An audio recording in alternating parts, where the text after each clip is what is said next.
খাদানের teaser রিলিজের পর অনেকেই বলাবলি করছে যে এটা কেজিএফ, পুষ্পা, সালার, জওয়ান ইত্যাদি ইত্যাদির কপি। খাদান কি আসলেই কপি সিনেমা? হ্যাঁ, সেই বিষয় নিয়েই বিস্তারিত আলোচনা করব আজকের এই ভিডিওতে। তো চলুন আর দেরি না করে ভিডিওটি শুরু করা যাক। পুরো ভিডিও জুড়ে সাথে থাকুন, দেখতে থাকুন পুরো ভিডিওটি। তো চলুন প্রথমত আসি কালার গ্রেডিং নিয়ে। খাদানের কালার গ্রেডিং তো টপ নচ লেভেলের হয়েছে, এটা নিঃসন্দেহে বলা চলে। কলকাতার কোনো সিনেমায় এত হাই লেভেলের কালার গ্রেডিং আগে ইউজ করা হয়নি। তবে যাই হোক, কালার গ্রেডিং নিয়ে অনেকেই বলছে কেজিএফ এর কপি। মনে করিয়ে দিই, খাদান কিন্তু কয়লা মাফিয়া নির্ভর মুভি। সো কয়লার খনির কালার কিছুটা ব্ল্যাক হবে, এটাই স্বাভাবিক। তাই এটাকে কেজিএফ এর কপি বলা যাবে না।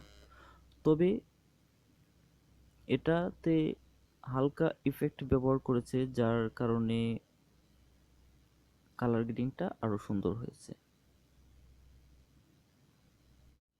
এখন আসা যাক দেব আর যিশুর যে বন্ধুত্বের ব্যাপারটা সেটা নিয়ে। প্রবাসীর মুক্তি পাওয়া মুভি সালারে প্রবাস অ্যান্ড পৃথ্বীরাজ এর একটা ঘনিষ্ঠ বন্ধুত্ব সম্পর্ক থাকে, তেমনি খাদানেও দেব ও যিশুর একটা ঘনিষ্ঠ বন্ধুত্বপূর্ণ সম্পর্ক থাকে। তাই এটা অনেকে বলতেছে যে এটা সালারের থেকে কপি। কিন্তু সালারে কি আদৌ প্রবাসীর ডাবল রোল ছিল? খাদানে কিন্তু দেবের ডাবল রোল আছে। তাই মুভি মুক্তির আগেই কপির ব্লেম দেওয়া উচিত না। এখন আসা যাক সিগারেট খাওয়া নিয়ে। দেবের সিগারেট খাওয়ার স্টাইলটা দেখে অনেকে বলতেছে জওয়ানের কপি। বাট এইভাবে স্টাইলিশ ওয়েতে শুধু জওয়ানে শাহরুখ খান না, 80 দশকে সুপারস্টার রজনীকান্তেরও অনেক মুভিতে দেখানো হয়েছে। এটা প্রত্যেকটা হিরো আলাদা একটা সিগনেচার, এটা কোনোভাবে কপি হতে পারে না। এবার আসা যাক লুক নিয়ে। দেবের লুক দেখে অনেকে বলছে এটা পুষ্পার কপি।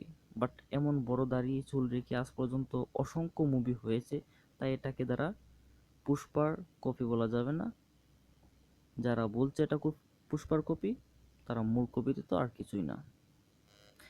তারপরেও নিজেদের জ্বালা মেটাতে অনেকে নিজের মনকে সান্ত্বনা দিতে কপির ব্লেম দিবেই, এটা স্বাভাবিক।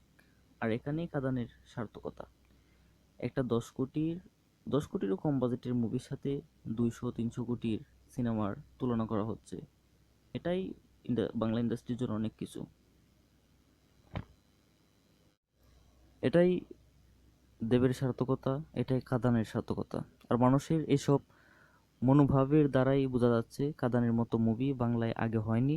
টপ নচ লেভেলের টিজার ছিল এবং আরো অনেক কিছুই বাকি।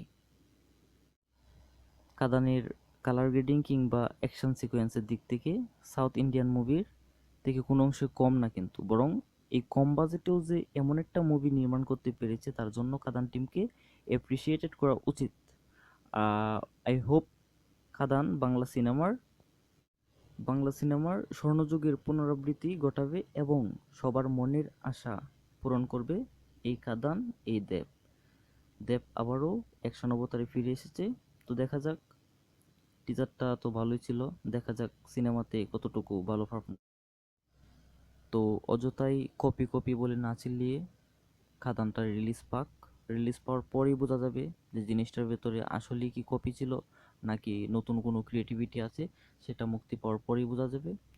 তো আমার ধারণা মতে বাংলা সিনেমার ইতিহাস বদলে দেবে এই খাদান। টিজারে যা দেখালো কিছু বলার নেই, পুরাই আগুন লাগাই দেবে দেব। বাংলা ফিল্ম ইন্ডাস্ট্রিতে মারাত্মক কিছু করতে চলেছে এবার বড় দিনে। অনেক অনেক শুভেচ্ছা রইল খাদানের জন্য। ধন্যবাদ। ভিডিওটি ভালো লেগে থাকলে অবশ্যই এটি লাইক করে দিবেন। দেব ফ্যানরা দেখে থাকলে অবশ্যই ভিডিওটি লাইক করে দিবে। যারা সিনেপ্রেমী আছো, চ্যানেলটি অবশ্যই সাবস্ক্রাইব করে আমাদের পাশেই থাকবে। সিনে জগতের সকল আপডেট সবাই পেয়ে যাবে। ধন্যবাদ।